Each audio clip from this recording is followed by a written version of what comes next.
यह बहुत समय पहले की बात है। एक दिन गणेश जी धरती पर सैर कर रहे थे।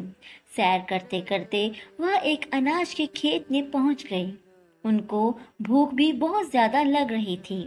भूख के कारण उन्होंने उस खेत में से 12 अनाज के दाने तोड़कर खा लिए। वह खेत सेठ दयाराम जी का था।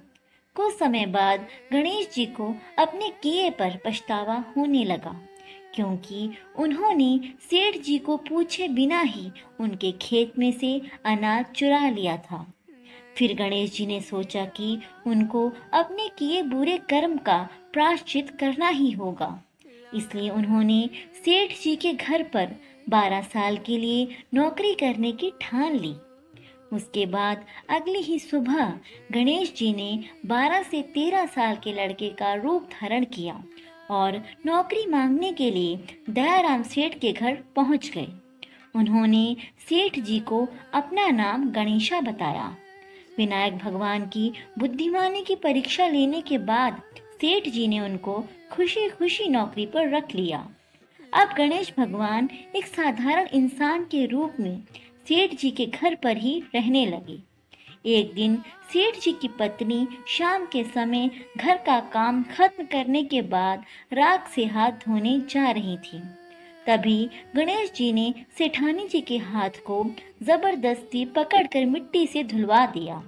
गणेश जी की इस हरकत से सेठानी गुस्से से आग बबूला हो गईं और उन्होंने सेठ जी के पास जाकर गणेशा की शिकायत कर दी।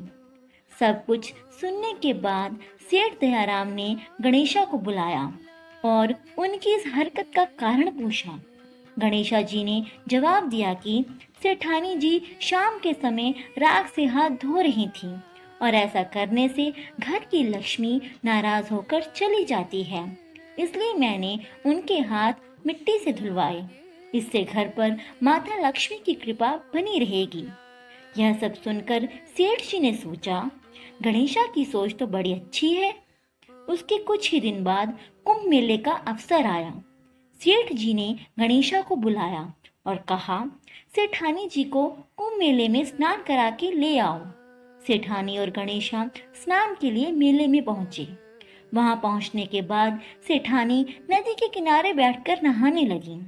उन्हें ऐसा करते देखकर गणेशा दौड़कर आए और सेठानी जी के दोनों हाथ पकड़कर उन्हें नदी के अंदर ले गए। उनसे पानी में डुबकी लगवाई और फिर किनारे पर ले गए। गणेशा की इस हरकत से तो सेठानी का गुस्सा 7वें आसमान पर ही पहुंच गया। सेठानी जी घर आते आते पूरे रास्ते गणेशा को ताने पर ताने मारती रहीं, लेकिन गणेश भगवान बिना कुछ बोले सब कुछ शांति से सुन रहे थे। घर आते ही सेठानी ने सेठ जी के पास फिर से गणेशा की शिकायत कर दी। सेठ जी ने तुरंत ही गणेशा को बुलाया और उनसे पूछा, गणेशा, तुमने ऐसा क्यों किया? गणेशा ने सेठ जी को जवाब दिया कि सेठानी जी नदी के किनारे बैठकर गंदे पानी में नहा रही थीं, इसलिए मैंने उन्हें नदी में ले जाकर साफ पानी में डुबकी लगवाई।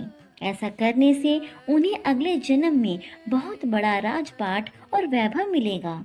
सेठ जी ने फिर से सोचा कि गणेशा के विचार कितने अच्छे हैं। गणेशा मेरे परिवार का कितना भला सोचता है। कुछ दिन बाद सेठ जी के घर पर पूजा थी। पंडित जी के आने के बाद सेठ जी ने गणेशा से कहा, जाओ और जल्दी से सेठानी जी को बुलाकर लाओ। सेठ जी की आज्ञा के अनुसार गणेश जी सेठानी को बुलाने गए। उस वक्त सेठानी काली चुनरी ओढ़कर कमरे से बाहर आ रही थीं।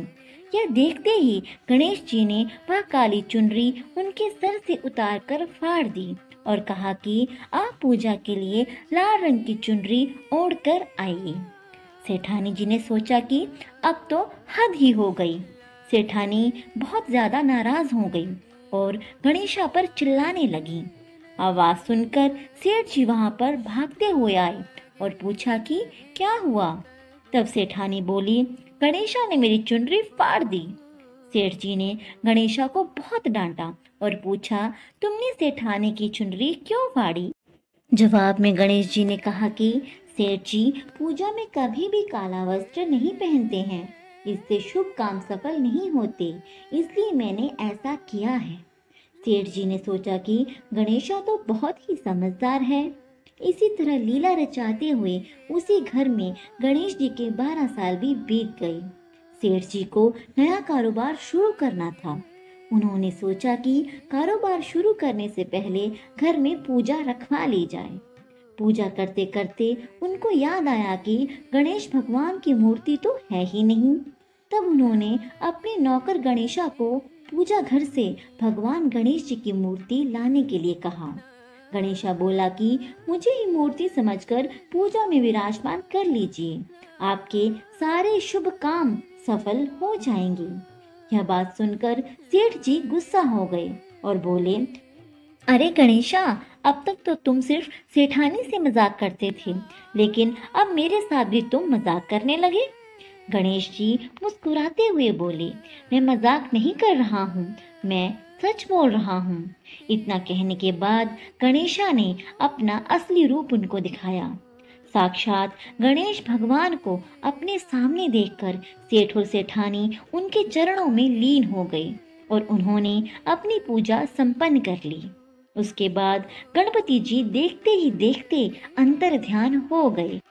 बाद में सेठ और सेठानी ये सोचकर पछताने लगे कि स्वयं भगवान हमारे घर नौकरी कर रहे थे और हमने उनके साथ इतना बुरा व्यवहार किया।